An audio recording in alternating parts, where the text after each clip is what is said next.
2 Kings chapter 1. After Ahab's death, Moab rebelled against Israel. Now Ahaziah had fallen through the lattice of his upper room in Samaria and injured himself. So he sent messengers, saying to them, Go and consult Baal-zebub, the god of Ekron, to see if I will recover from this injury.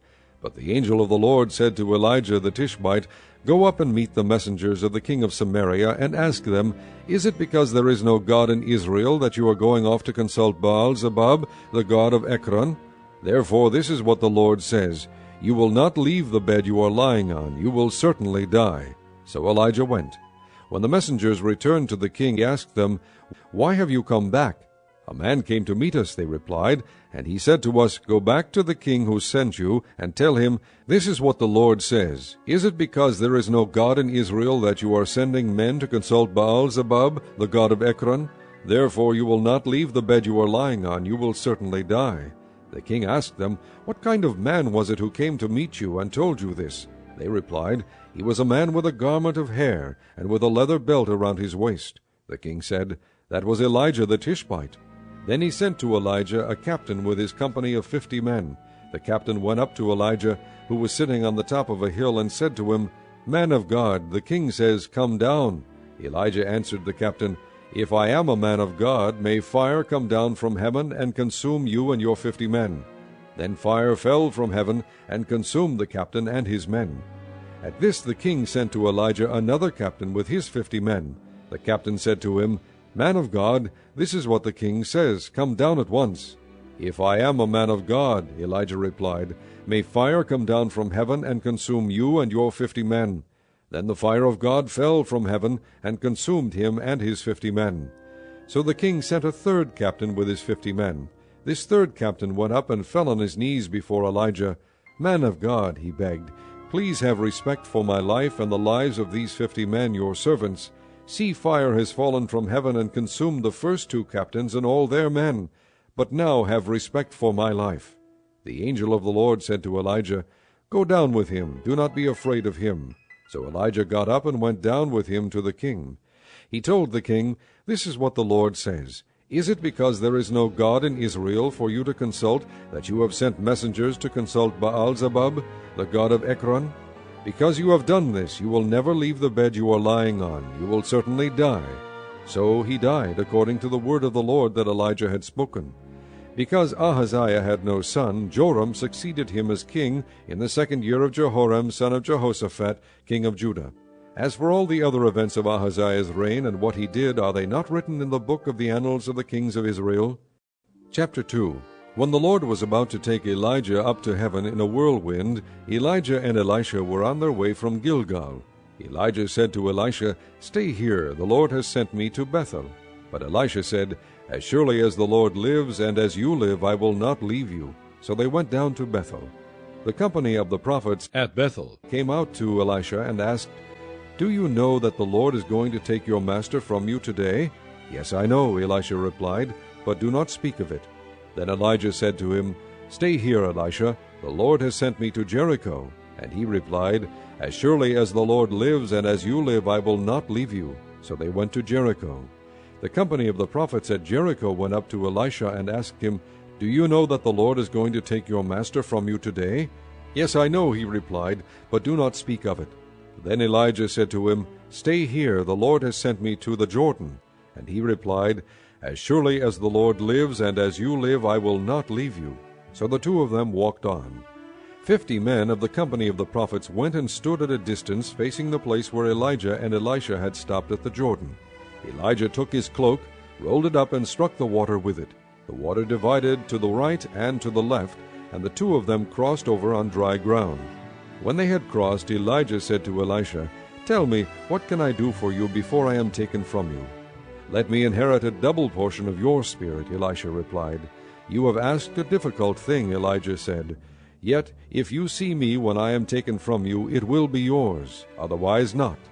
As they were walking along and talking together, suddenly a chariot of fire and horses of fire appeared and separated the 2 of them, and Elijah went up to heaven in a whirlwind. Elisha saw this and cried out, My father, the chariots and horsemen of Israel. And Elisha saw him no more. Then he took hold of his own clothes and tore them apart. He picked up the cloak that had fallen from Elijah, and went back and stood on the bank of the Jordan. Then he took the cloak that had fallen from him, and struck the water with it. "Where now is the Lord, the God of Elijah?" he asked. When he struck the water, it divided to the right and to the left, and he crossed over. The company of the prophets from Jericho, who were watching, said, "The spirit of Elijah is resting on Elisha." And they went to meet him, and bowed to the ground before him. "Look," they said, "we your servants have 50 able men. Let them go and look for your master. Perhaps the Spirit of the Lord has picked him up, and set him down on some mountain or in some valley." "No," Elisha replied, "do not send them." But they persisted until he was too ashamed to refuse. So he said, "Send them." And they sent 50 men, who searched for 3 days, but did not find him. When they returned to Elisha, who was staying in Jericho, he said to them, "Didn't I tell you not to go?" The men of the city said to Elisha, "Look, our lord, this town is well situated, as you can see, but the water is bad, and the land is unproductive." "Bring me a new bowl," he said, "and put salt in it." So they brought it to him. Then he went out to the spring, and threw the salt into it, saying, "This is what the Lord says, I have healed this water. Never again will it cause death or make the land unproductive." And the water has remained wholesome to this day, according to the word Elisha had spoken. From there Elisha went up to Bethel. As he was walking along the road, some youths came out of the town and jeered at him. "Go on up, you bald head," they said. "Go on up, you bald head." He turned around, looked at them, and called down a curse on them in the name of the Lord. Then 2 bears came out of the woods and mauled 42 of the youths. And he went on to Mount Carmel, and from there returned to Samaria. Chapter 3. Joram son of Ahab became king of Israel in Samaria in the 18th year of Jehoshaphat king of Judah, and he reigned 12 years. He did evil in the eyes of the Lord, but not as his father and mother had done. He got rid of the sacred stone of Baal that his father had made. Nevertheless he clung to the sins of Jeroboam son of Nebat, which he had caused Israel to commit. He did not turn away from them. Now Mesha king of Moab raised sheep, and he had to supply the king of Israel with 100,000 lambs, and with the wool of 100,000 rams. But after Ahab died, the king of Moab rebelled against the king of Israel. So at that time King Joram set out from Samaria, and mobilized all Israel. He also sent this message to Jehoshaphat king of Judah: "The king of Moab has rebelled against me. Will you go with me to fight against Moab?" "I will go with you," he replied. "I am as you are, my people as your people, my horses as your horses." "By what route shall we attack?" he asked. "Through the desert of Edom," he answered. So the king of Israel set out with the king of Judah and the king of Edom. After a roundabout march of 7 days, the army had no more water for themselves or for the animals with them. "What?" exclaimed the king of Israel. "Has the Lord called us 3 kings together only to hand us over to Moab?" But Jehoshaphat asked, "Is there no prophet of the Lord here, that we may inquire of the Lord through him?" An officer of the king of Israel answered, "Elisha son of Shaphat is here. He used to pour water on the hands of Elijah." Jehoshaphat said, "The word of the Lord is with him." So the king of Israel and Jehoshaphat and the king of Edom went down to him. Elisha said to the king of Israel, "What do we have to do with each other? Go to the prophets of your father and the prophets of your mother." "No," the king of Israel answered, "because it was the Lord who called us 3 kings together to hand us over to Moab." Elisha said, "As surely as the Lord Almighty lives, whom I serve, if I did not have respect for the presence of Jehoshaphat king of Judah, I would not look at you or even notice you. But now bring me a harpist." While the harpist was playing, the hand of the Lord came upon Elisha, and he said, "This is what the Lord says, Make this valley full of ditches, for this is what the Lord says, You will see neither wind nor rain, yet this valley will be filled with water, and you, your cattle, and your other animals will drink. This is an easy thing in the eyes of the Lord. He will also hand Moab over to you. You will overthrow every fortified city and every major town. You will cut down every good tree, stop up all the springs, and ruin every good field with stones." The next morning, about the time for offering the sacrifice, there it was, water flowing from the direction of Edom, and the land was filled with water. Now all the Moabites had heard that the kings had come to fight against them, so every man, young and old, who could bear arms, was called up and stationed on the border. When they got up early in the morning, the sun was shining on the water. To the Moabites across the way, the water looked red, like blood. "That's blood," they said. Those kings must have fought and slaughtered each other. Now to the plunder, Moab!" But when the Moabites came to the camp of Israel, the Israelites rose up and fought them until they fled, and the Israelites invaded the land and slaughtered the Moabites. They destroyed the towns, and each man threw a stone on every good field until it was covered.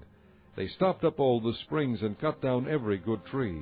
Only Kir-Hareseth was left with its stones in place, but men armed with slings surrounded it and attacked it as well. When the king of Moab saw that the battle had gone against him, he took with him 700 swordsmen to break through to the king of Edom, but they failed. Then he took his firstborn son, who was to succeed him as king, and offered him as a sacrifice on the city wall. The fury against Israel was great. They withdrew and returned to their own land. Chapter 4. The wife of a man from the company of the prophets cried out to Elisha, "Your servant my husband is dead, and you know that he revered the Lord. But now his creditor is coming to take my 2 boys as his slaves." Elisha replied to her, "How can I help you? Tell me, what do you have in your house?" "Your servant has nothing there at all," she said, "except a little oil." Elisha said, "Go around and ask all your neighbors for empty jars. Don't ask for just a few. Then go inside and shut the door behind you and your sons. Pour oil into all the jars, and as each is filled, put it to one side." She left him, and afterward shut the door behind her and her sons. They brought the jars to her, and she kept pouring. When all the jars were full, she said to her son, "Bring me another one." But he replied, "There is not a jar left." Then the oil stopped flowing. She went and told the man of God, and he said, "Go sell the oil and pay your debts. You and your sons can live on what is left." One day Elisha went to Shunem, and a well-to-do woman was there who urged him to stay for a meal. So whenever he came by, he stopped there to eat. She said to her husband, "I know that this man who often comes our way is a holy man of God. Let's make a small room on the roof, and put in it a bed and a table, a chair and a lamp for him. Then he can stay there whenever he comes to us." One day when Elisha came, he went up to his room and lay down there. He said to his servant Gehazi, "Call the Shunammite." So he called her, and she stood before him. Elisha said to him, "Tell her, you have gone to all this trouble for us. Now what can be done for you? Can we speak on your behalf to the king or the commander of the army?" She replied, "I have a home among my own people." "What can be done for her?" Elisha asked. Gehazi said, "Well, she has no son, and her husband is old." Then Elisha said, "Call her." So he called her, and she stood in the doorway. "About this time next year," Elisha said, "you will hold a son in your arms." "No, my lord," she objected, "don't mislead your servant, O man of God." But the woman became pregnant, and the next year about that same time she gave birth to a son, just as Elisha had told her. The child grew, and one day he went out to his father, who was with the reapers. my head," he said to his father. His father told his servant, "Carry him to his mother." After the servant had lifted him up and carried him to his mother, the boy sat in her lap until noon, and then he died. She went up and laid him on the bed of the man of God, then shut the door and went out. She called her husband and said, "Please send me one of the servants and a donkey so I can go to the man of God quickly and return." "Why go to him today?" he asked. "It's not the new moon or the Sabbath." "It's all right," she said. She saddled the donkey and said to his servant, "Lead on, don't slow down for me unless I tell you." So she set out and came to the man of God at Mount Carmel. When he saw her in the distance, the man of God said to his servant Gehazi, "Look, there's the Shunammite. Run to meet her and ask her, 'Are you all right? Is your husband all right? Is your child all right?'" "Everything is all right," she said. When she reached the man of God at the mountain, she took hold of his feet. Gehazi came over to push her away, but the man of God said, "Leave her alone. She is in bitter distress. But the Lord has hidden it from me and has not told me why." "Did I ask you for a son, my lord?" she said. "Didn't I tell you, don't raise my hopes?"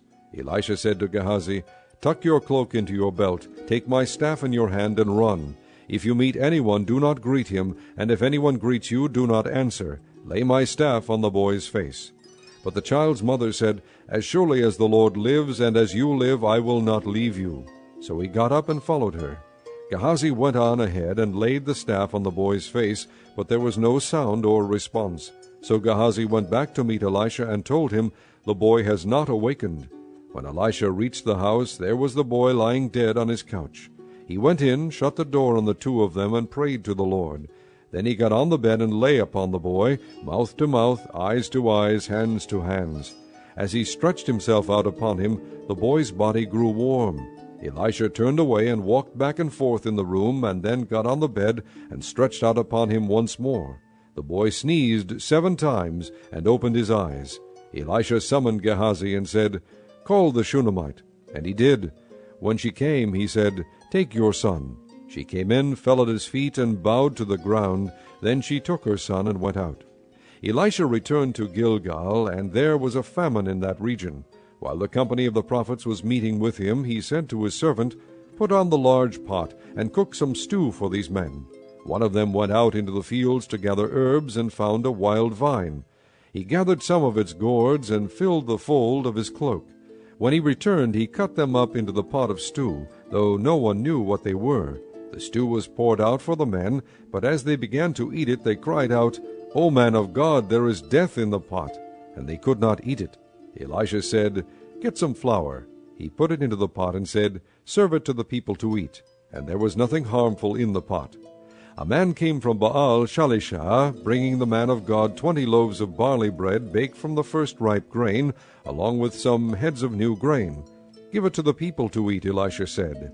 "How can I set this before 100 men?" his servant asked. But Elisha answered, "Give it to the people to eat, for this is what the Lord says, they will eat and have some left over." Then he set it before them, and they ate and had some left over, according to the word of the Lord. Chapter 5. Now Naaman was commander of the army of the king of Aram. He was a great man in the sight of his master, and highly regarded, because through him the Lord had given victory to Aram. He was a valiant soldier, but he had leprosy. Now bands from Aram had gone out, and had taken captive a young girl from Israel, and she served Naaman's wife. She said to her mistress, "If only my master would see the prophet who is in Samaria, he would cure him of his leprosy." Naaman went to his master and told him what the girl from Israel had said. "By all means go," the king of Aram replied. "I will send a letter to the king of Israel." So Naaman left, taking with him 10 talents of silver, 6,000 shekels of gold, and 10 sets of clothing. The letter that he took to the king of Israel read, "With this letter I am sending my servant Naaman to you, so that you may cure him of his leprosy." As soon as the king of Israel read the letter, he tore his robes and said, "Am I God? Can I kill and bring back to life? Why does this fellow send someone to me to be cured of his leprosy?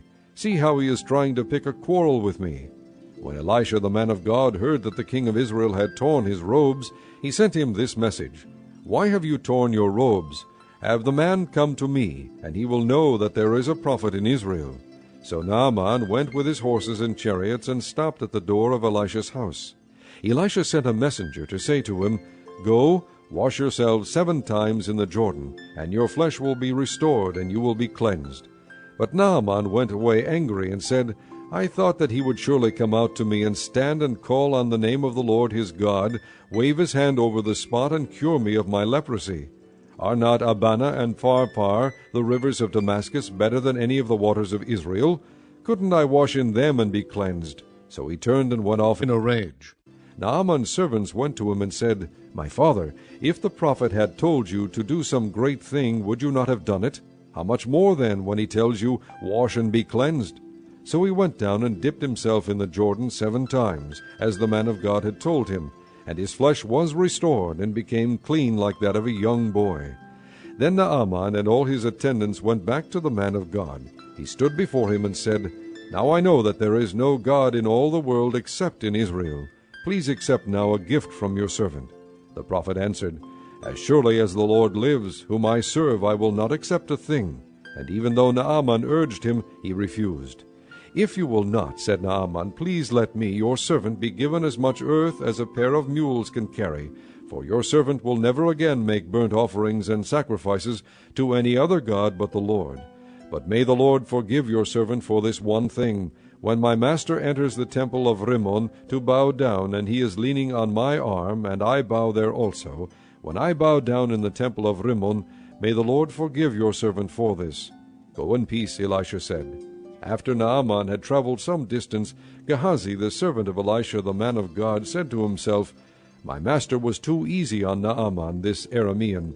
by not accepting from him what he brought. As surely as the Lord lives, I will run after him and get something from him." So Gehazi hurried after Naaman. When Naaman saw him running toward him, he got down from the chariot to meet him. "Is everything all right?" he asked. "Everything is all right," Gehazi answered.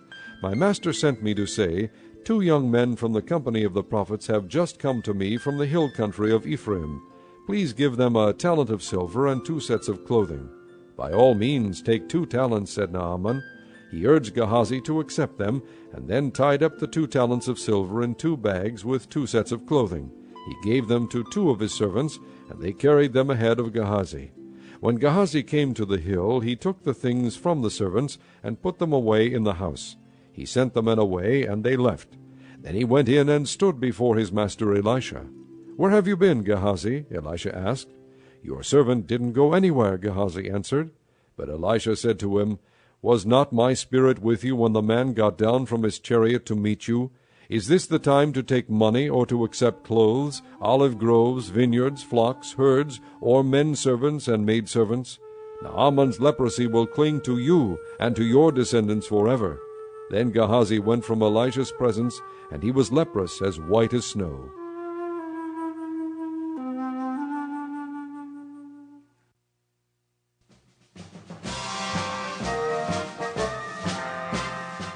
Chapter 6. The company of the prophets said to Elisha, "Look, the place where we meet with you is too small for us. Let us go to the Jordan, where each of us can get a pole, and let us build a place there for us to live." And he said, "Go." Then one of them said, "Won't you please come with your servants?" "I will," Elisha replied, and he went with them. They went to the Jordan and began to cut down trees. As one of them was cutting down a tree, the iron axe head fell into the water. "Oh, my Lord," he cried out, "it was borrowed." The man of God asked, "Where did it fall?" When he showed him the place, Elisha cut a stick and threw it there, and made the iron float. "Lift it out," he said. Then the man reached out his hand and took it. Now the king of Aram was at war with Israel. After conferring with his officers, he said, "I will set up my camp in such and such a place." The man of God sent word to the king of Israel, "Beware of passing that place, because the Arameans are going down there." So the king of Israel checked on the place indicated by the man of God. Time and again Elisha warned the king, so that he was on his guard in such places. This enraged the king of Aram. He summoned his officers and demanded of them, "Will you not tell me which of us is on the side of the king of Israel?" "None of us, my lord the king," said one of his officers, "but Elisha, the prophet who is in Israel, tells the king of Israel the very words you speak in your bedroom." "Go find out where he is," the king ordered, "so I can send men and capture him." The report came back, "He is in Dothan." Then he sent horses and chariots and a strong force there. They went by night and surrounded the city. When the servant of the man of God got up and went out early the next morning, an army with horses and chariots had surrounded the city. "Oh, my lord, what shall we do?" the servant asked. "Don't be afraid," the prophet answered. "Those who are with us are more than those who are with them." And Elisha prayed, "O Lord, open his eyes so he may see." Then the Lord opened the servant's eyes, and he looked and saw the hills full of horses and chariots of fire all around Elisha. As the enemy came down toward him, Elisha prayed to the Lord, "Strike these people with blindness." So he struck them with blindness, as Elisha had asked. Elisha told them, "This is not the road, and this is not the city. Follow me, and I will lead you to the man you are looking for." And he led them to Samaria. After they entered the city, Elisha said, "Lord, open the eyes of these men so they can see." Then the Lord opened their eyes, and they looked, and there they were, inside Samaria. When the king of Israel saw them, he asked Elisha, "Shall I kill them, my father? Shall I kill them?" "Do not kill them," he answered. "Would you kill men you have captured with your own sword or bow? Set food and water before them, so that they may eat and drink, and then go back to their master." So he prepared a great feast for them, and after they had finished eating and drinking, he sent them away, and they returned to their master. So the bands from Aram stopped raiding Israel's territory. Sometime later, Ben-Hadad, king of Aram, mobilized his entire army and marched up and laid siege to Samaria. There was a great famine in the city. The siege lasted so long that a donkey's head sold for 80 shekels of silver, and a quarter of a cab of seed pods for 5 shekels. As the king of Israel was passing by on the wall, a woman cried to him, "Help me, my lord the king." The king replied, "If the Lord does not help you, where can I get help for you?" From the threshing floor? From the winepress? Then he asked her, What's the matter? She answered, This woman said to me, Give up your son, so we may eat him today, and tomorrow we'll eat my son. So we cooked my son and ate him. The next day I said to her, Give up your son, so we may eat him. But she had hidden him. When the king heard the woman's words, he tore his robes. As he went along the wall, the people looked, and there underneath he had sackcloth on his body. He said, May God deal with me, be it ever so severely, if the head of Elisha son of Shaphat remains on his shoulders today. Now Elisha was sitting in his house, and the elders were sitting with him. The king sent a messenger ahead, but before he arrived, Elisha said to the elders, Don't you see how this murderer is sending someone to cut off my head? Look, when the messenger comes, shut the door and hold it shut against him. Is not the sound of his master's footsteps behind him? While he was still talking to them, the messenger came down to him, and the king said, This disaster is from the Lord. Why should I wait for the Lord any longer? Chapter 7. Elisha said, Hear the word of the Lord. This is what the Lord says. About this time tomorrow, a seah of flour will sell for a shekel, and 2 seahs of barley for a shekel at the gate of Samaria. The officer on whose arm the king was leaning said to the man of God, Look, even if the Lord should open the floodgates of the heavens, could this happen? You will see it with your own eyes, answered Elisha, but you will not eat any of it. Now there were 4 men with leprosy at the entrance of the city gate.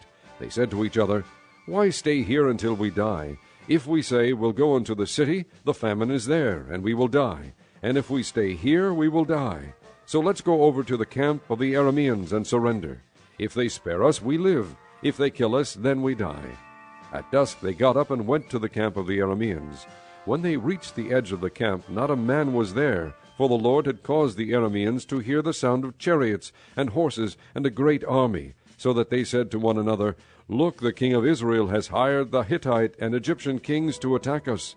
So they got up and fled in the dusk, and abandoned their tents and their horses and donkeys. They left the camp as it was, and ran for their lives. The men who had leprosy reached the edge of the camp, and entered one of the tents. They ate and drank, and carried away silver, gold, and clothes, and went off and hid them. They returned and entered another tent, and took some things from it, and hid them also. Then they said to each other, We're not doing right. This is a day of good news, and we are keeping it to ourselves. If we wait until daylight, punishment will overtake us. Let's go at once and report this to the royal palace. So they went and called out to the city gatekeepers, and told them, We went into the Aramean camp, and not a man was there, not a sound of anyone, only tethered horses and donkeys, and the tents left just as they were. The gatekeepers shouted the news, and it was reported within the palace. The king got up in the night, and said to his officers, I will tell you what the Arameans have done to us. They know we are starving, so they have left the camp to hide in the countryside, thinking, They will surely come out, and then we will take them alive and get into the city. One of his officers answered, Have some men take 5 of the horses that are left in the city. Their plight will be like that of all the Israelites left here. Yes, they will only be like all these Israelites who are doomed.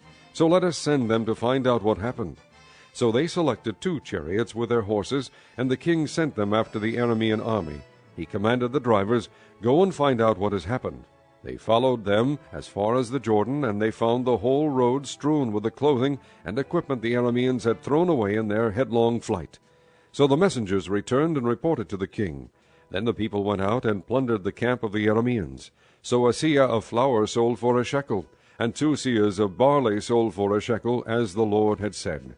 Now the king had put the officer on whose arm he leaned in charge of the gate.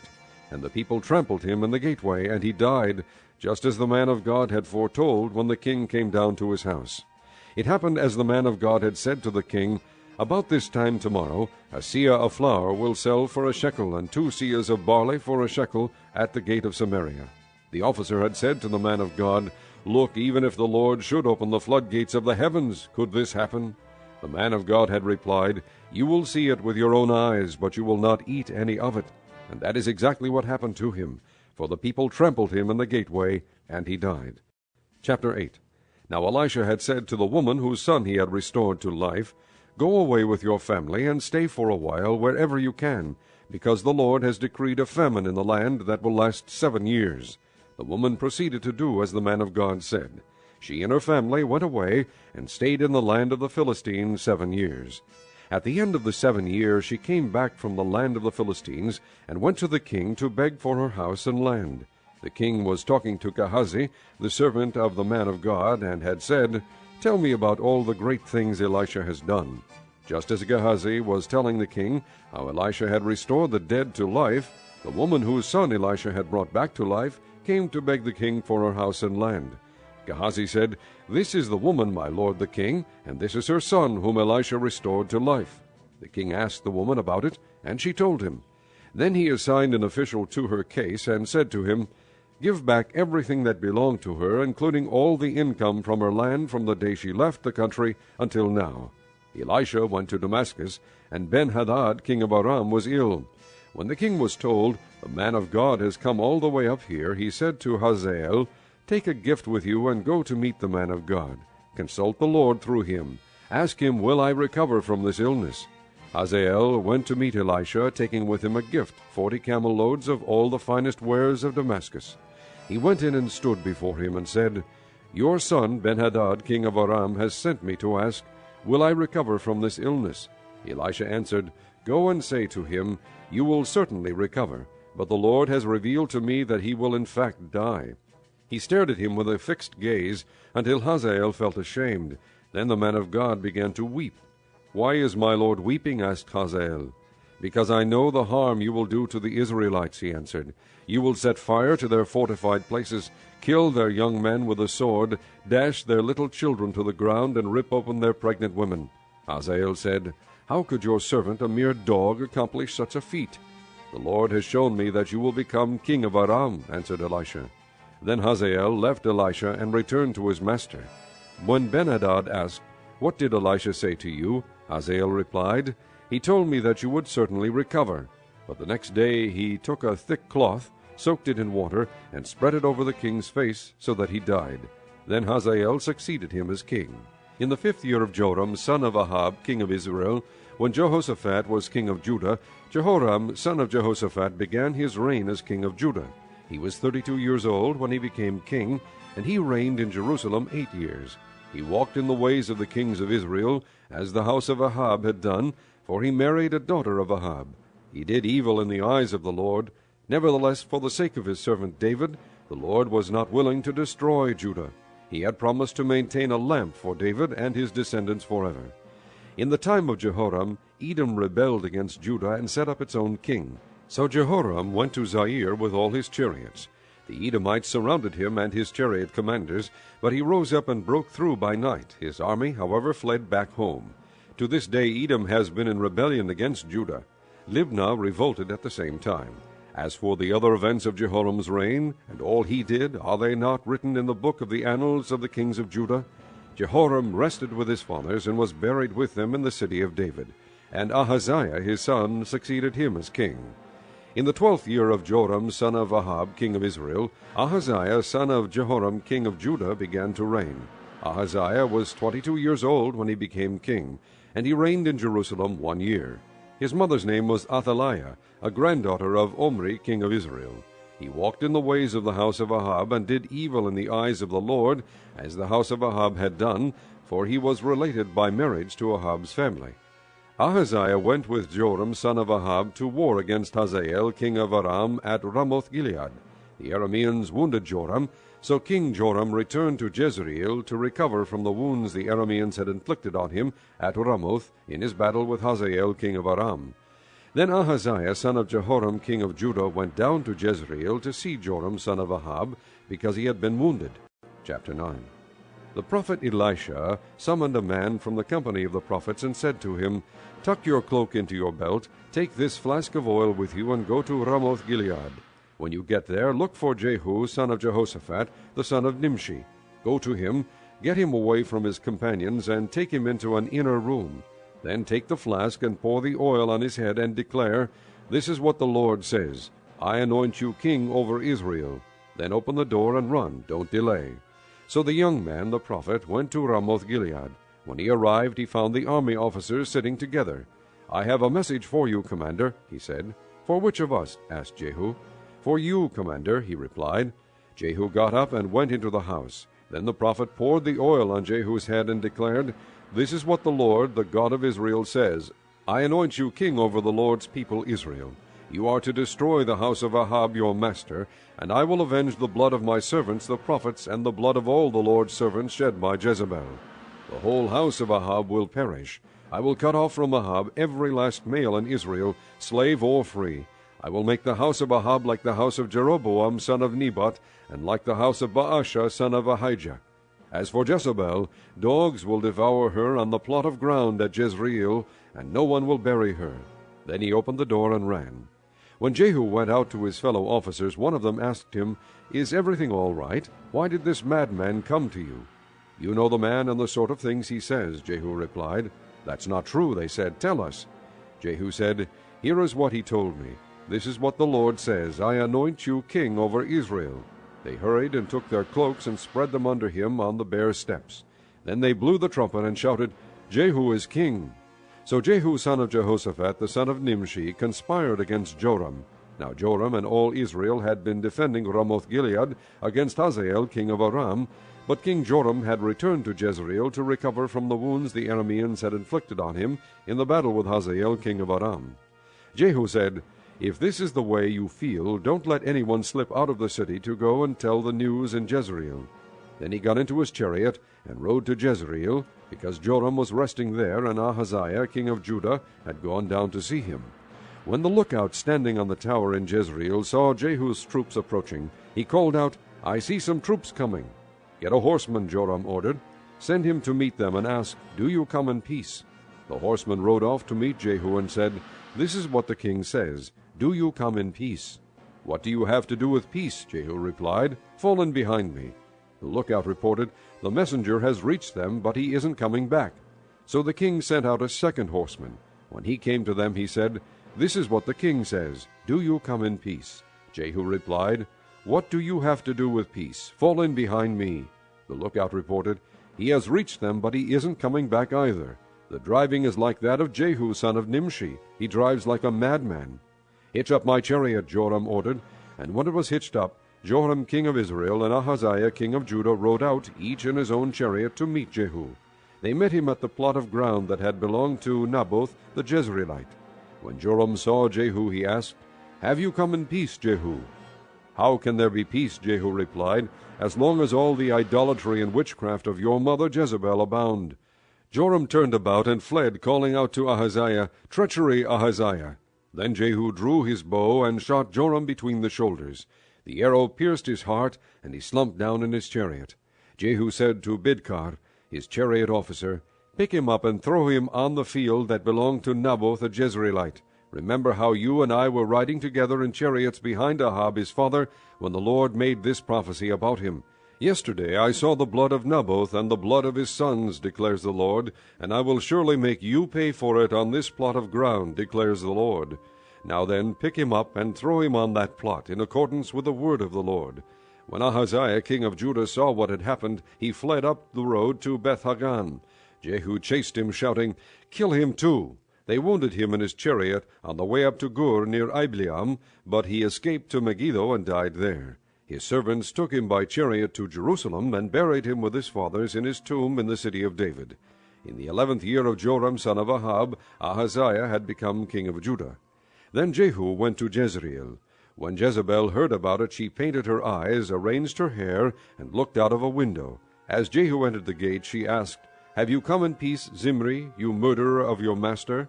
He looked up at the window and called out, Who is on my side? Who? 2 or 3 eunuchs looked down at him. Throw her down, Jehu said. So they threw her down, and some of her blood splattered the wall and the horses as they trampled her underfoot.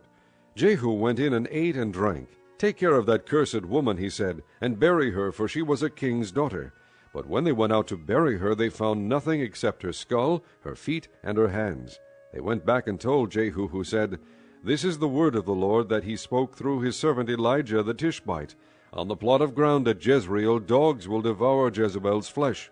Jezebel's body will be like refuse on the ground in the plot at Jezreel, so that no one will be able to say, This is Jezebel. Chapter 10. Now there were in Samaria 70 sons of the house of Ahab. So Jehu wrote letters and sent them to Samaria.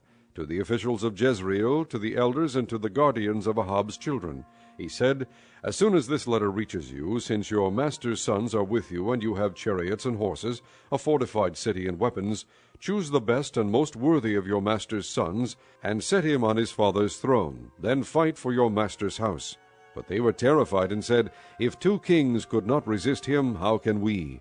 So the palace administrator, the city governor, the elders, and the guardians sent this message to Jehu. We are your servants, and we will do anything you say. We will not appoint anyone as king. You do whatever you think best. Then Jehu wrote them a second letter, saying, If you are on my side and will obey me, take the heads of your master's sons, and come to me in Jezreel by this time tomorrow. Now the royal princes, 70 of them, were with the leading men of the city, who were rearing them. When the letter arrived, these men took the princes, and slaughtered all 70 of them. They put their heads in baskets, and sent them to Jehu in Jezreel. When the messenger arrived, he told Jehu, They have brought the heads of the princes. Then Jehu ordered, Put them in 2 piles at the entrance of the city gate until morning. The next morning Jehu went out. He stood before all the people, and said, You are innocent. It was I who conspired against my master and killed him. But who killed all these? Know then that not a word the Lord has spoken against the house of Ahab will fail. The Lord has done what he promised through his servant Elijah. So Jehu killed everyone in Jezreel who remained of the house of Ahab, as well as all his chief men, his close friends, and his priests, leaving him no survivor. Jehu then set out and went toward Samaria. At Beth-eked of the shepherds, he met some relatives of Ahaziah king of Judah, and asked, Who are you? They said, We are relatives of Ahaziah, and we have come down to greet the families of the king and of the queen mother. Take them alive, he ordered. So they took them alive and slaughtered them by the well of Beth-eked, 42 men. He left no survivor. After he left there, he came upon Jehonadab son of Rechab, who was on his way to meet him. Jehu greeted him and said, Are you in accord with me, as I am with you? I am, Jehonadab answered. If so, said Jehu, give me your hand. So he did, and Jehu helped him up into the chariot. Jehu said, Come with me and see my zeal for the Lord. Then he had him ride along in his chariot. When Jehu came to Samaria, he killed all who were left there of Ahab's family. He destroyed them according to the word of the Lord spoken to Elijah. Then Jehu brought all the people together and said to them, Ahab served Baal a little. Jehu will serve him much. Now summon all the prophets of Baal, all his ministers, and all his priests. See that no one is missing, because I am going to hold a great sacrifice for Baal. Anyone who fails to come will no longer live. But Jehu was acting deceptively in order to destroy the ministers of Baal. Jehu said, Call an assembly in honor of Baal. So they proclaimed it. Then he sent word throughout Israel, and all the ministers of Baal came, not one stayed away. They crowded into the temple of Baal until it was full from one end to the other. And Jehu said to the keeper of the wardrobe, Bring robes for all the ministers of Baal. So he brought out robes for them. Then Jehu and Jehonadab son of Rechab went into the temple of Baal. Jehu said to the ministers of Baal, Look around and see that no servants of the Lord are here with you, only ministers of Baal. So they went in to make sacrifices and burnt offerings. Now Jehu had posted 80 men outside with this warning, If one of you lets any of the men I am placing in your hands escape, it will be your life for his life. As soon as Jehu had finished making the burnt offering, he ordered the guards and officers, Go in and kill them, let no one escape. So they cut them down with a sword. The guards and officers threw their bodies out, and then entered the inner shrine of the temple of Baal. They brought the sacred stone out of the temple of Baal and burned it.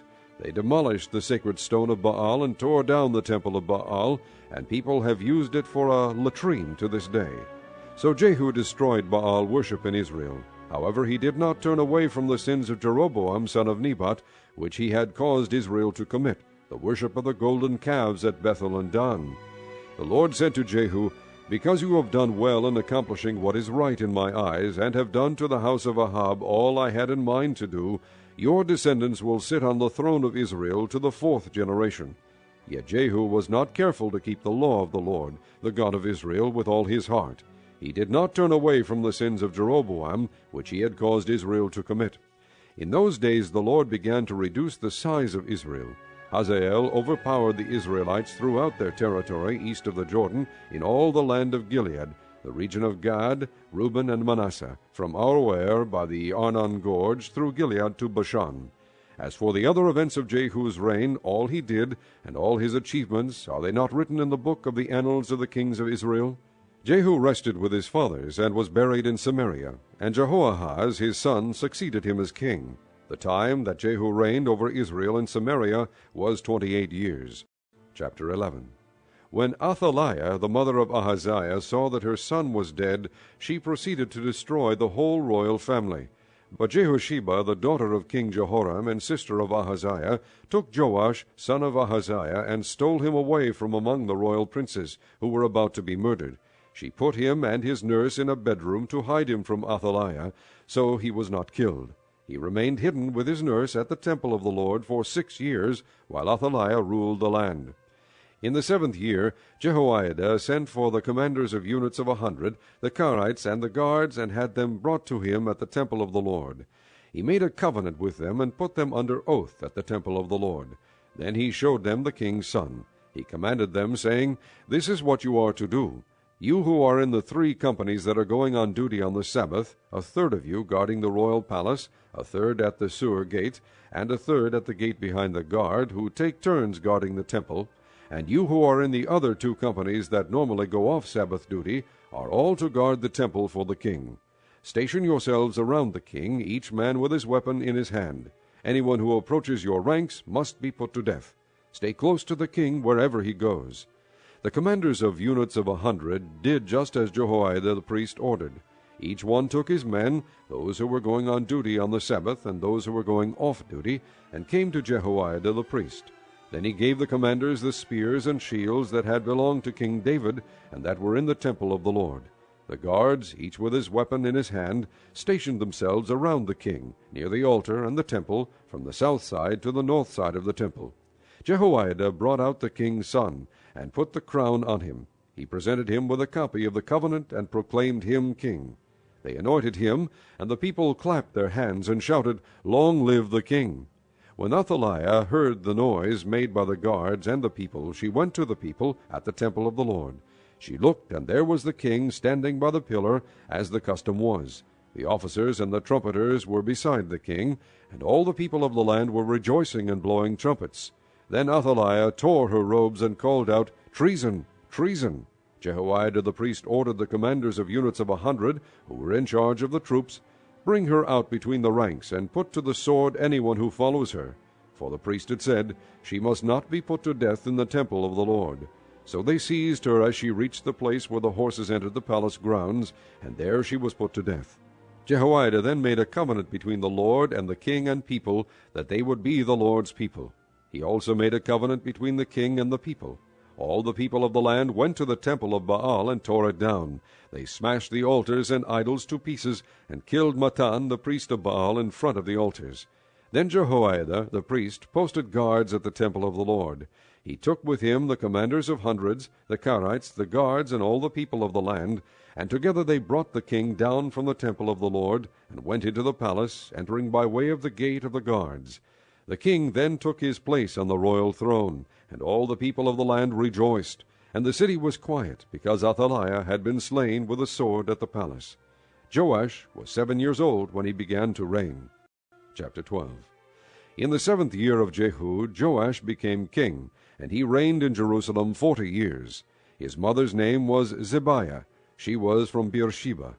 Joash did what was right in the eyes of the Lord all the years Jehoiada the priest instructed him.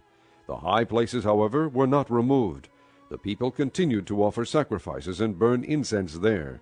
Joash said to the priests, Collect all the money that is brought as sacred offerings to the temple of the Lord, the money collected in the census, the money received from personal vows, and the money brought voluntarily to the temple. Let every priest receive the money from one of the treasurers, and let it be used to repair whatever damage is found in the temple.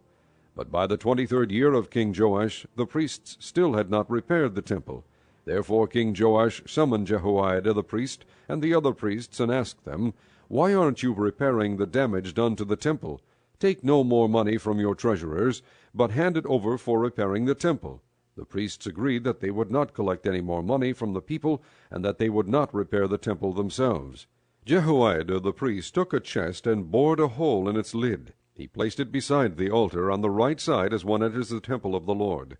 The priests who guarded the entrance put into the chest all the money that was brought to the temple of the Lord. Whenever they saw that there was a large amount of money in the chest, the royal secretary and the high priest came, counted the money that had been brought into the temple of the Lord, and put it into bags. When the amount had been determined, they gave the money to the men appointed to supervise the work on the temple. With it they paid those who worked on the temple of the Lord, the carpenters and builders, the masons and stone cutters. They purchased timber and dressed stone for the repair of the temple of the Lord, and met all the other expenses of restoring the temple. The money brought into the temple was not spent for making silver basins, wick trimmers, sprinkling bowls, trumpets, or any other articles of gold or silver for the temple of the Lord. It was paid to the workmen who used it to repair the temple. They did not require an accounting from those to whom they gave the money to pay the workers, because they acted with complete honesty. The money from the guilt offerings and sin offerings was not brought into the temple of the Lord. It belonged to the priests. About this time Hazael king of Aram went up and attacked Gath and captured it. Then he turned to attack Jerusalem. But Joash king of Judah took all the sacred objects dedicated by his fathers, Jehoshaphat, Jehoram, and Ahaziah, the kings of Judah, and the gifts he himself had dedicated, and all the gold found in the treasuries of the temple of the Lord, and of the royal palace, and he sent them to Hazael king of Aram, who then withdrew from Jerusalem. As for the other events of the reign of Joash, and all he did, are they not written in the book of the annals of the kings of Judah? His officials conspired against him, and assassinated him at Beth-Millo, on the road down to Silla. The officials who murdered him were Jozabad, son of Shimeath, and Jehozabad, son of Shomer. He died and was buried with his fathers in the city of David. And Amaziah, his son, succeeded him as king. Chapter 13. In the 23rd year of Joash, son of Ahaziah, king of Judah, Jehoahaz, son of Jehu, became king of Israel in Samaria, and he reigned 17 years. He did evil in the eyes of the Lord by following the sins of Jeroboam, son of Nebat, which he had caused Israel to commit, and he did not turn away from them. So the Lord's anger burned against Israel, and for a long time he kept them under the power of Hazael king of Aram, and Ben-Hadad his son. Then Jehoahaz sought the Lord's favor, and the Lord listened to him, for he saw how severely the king of Aram was oppressing Israel. The Lord provided a deliverer for Israel, and they escaped from the power of Aram. So the Israelites lived in their own homes as they had before, but they did not turn away from the sins of the house of Jeroboam, which he had caused Israel to commit. They continued in them. Also the Asherah pole remained standing in Samaria. Nothing had been left of the army of Jehoahaz except 50 horsemen, 10 chariots, and 10,000 foot soldiers, for the king of Aram had destroyed the rest, and made them like the dust at threshing time. As for the other events of the reign of Jehoahaz, all he did and his achievements, are they not written in the book of the annals of the kings of Israel? Jehoahaz rested with his fathers, and was buried in Samaria. And Jehoash his son succeeded him as king. In the 37th year of Joash king of Judah, Jehoash son of Jehoahaz became king of Israel in Samaria, and he reigned 16 years. He did evil in the eyes of the Lord, and did not turn away from any of the sins of Jeroboam son of Nebat, which he had caused Israel to commit. He continued in them. As for the other events of the reign of Jehoash, all he did and his achievements, including his war against Amaziah king of Judah, are they not written in the book of the annals of the kings of Israel? Jehoash rested with his fathers, and Jeroboam succeeded him on the throne. Jehoash was buried in Samaria with the kings of Israel. Now Elisha was suffering from the illness from which he died. Jehoash king of Israel went down to see him, and wept over him. my father, he cried, the chariots and horsemen of Israel. Elisha said, Get a bow and some arrows. And he did so. Take the bow in your hands, he said to the king of Israel. When he had taken it, Elisha put his hands on the king's hands. Open the east window, he said, and he opened it. Shoot, Elisha said, and he shot. The Lord's arrow of victory, the arrow of victory over Aram, Elisha declared. You will completely destroy the Arameans at Aphek. Then he said, Take the arrows, and the king took them. Elisha told him, Strike the ground. He struck it 3 times and stopped.